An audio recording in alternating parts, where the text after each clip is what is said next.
Everybody wants the blessing, but nobody wants to look crazy getting there. Here's the catch though. In God's story, looking foolish usually comes first. Let's talk about it. Come on. Think about David, Israel's king, a warrior, poet, giant slayer.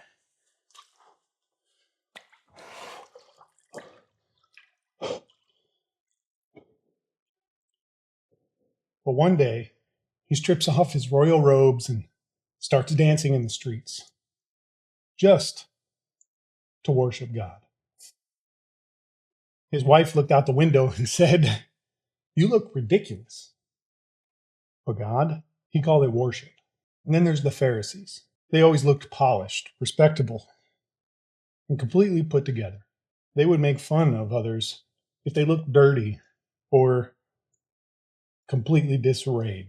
But Jesus said they were like whitewashed tombs, clean on the outside, but dead on the inside. There's a pattern here. Faith never looks safe from the outside looking in. It looks foolish. And that's the whole point. Hold up.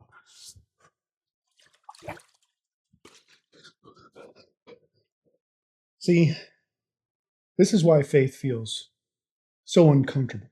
Because when God calls you to something, it rarely looks respectable. Not that it isn't, it just looks risky. It looks foolish. And most people quit right there. Like me, for example, when I started these ice baths, you'd be surprised at how many of my so-called brothers laughed and called me crazy. Why? Because it's easier to protect your image than to step into God's purpose or accept somebody else doing it. But here's the catch.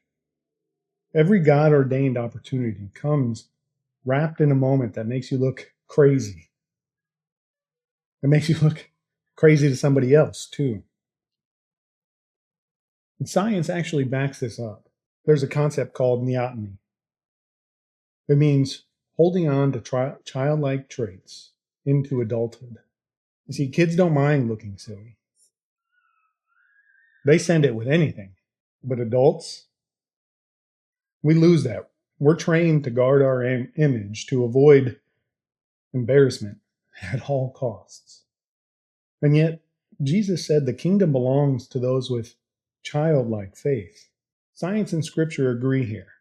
The willingness to look foolish, it's what unlocks a breakthrough. So here's my prayer. That I'd rather look foolish with God than respectable without Him. Because as you look back through all the stories in scripture, every hero of faith carried that same willingness to risk their image, their reputation, and even their lives. All because they believed God more than they believed people. And that's the challenge for you and me today. Where is God asking you to take a step that might make you look foolish? To your friends, to your coworkers, maybe even your own family. I tell you, I challenge you, don't run from it. Don't play it safe. Step into it with childlike faith, because on the other side of that risk is the breakthrough that He's been waiting to give you.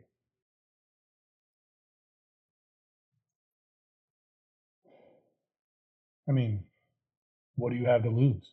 And with that, day 243 down. Remember, be kind, be great, dial it in, and most importantly, keep on sending it. Listen, that story about King David's dance that day, scholars say that it wasn't just a slow two-step shuffle. He was leaping, whirling, and shouting at the top of his lungs. Basically, Israel's king looked like the crazy guy at the wedding reception. God loved every minute of it. All right, I'm going to go do some crazy stuff with my family. So until tomorrow, it's Clench Butt Cheeks time. Oh yeah, it's good.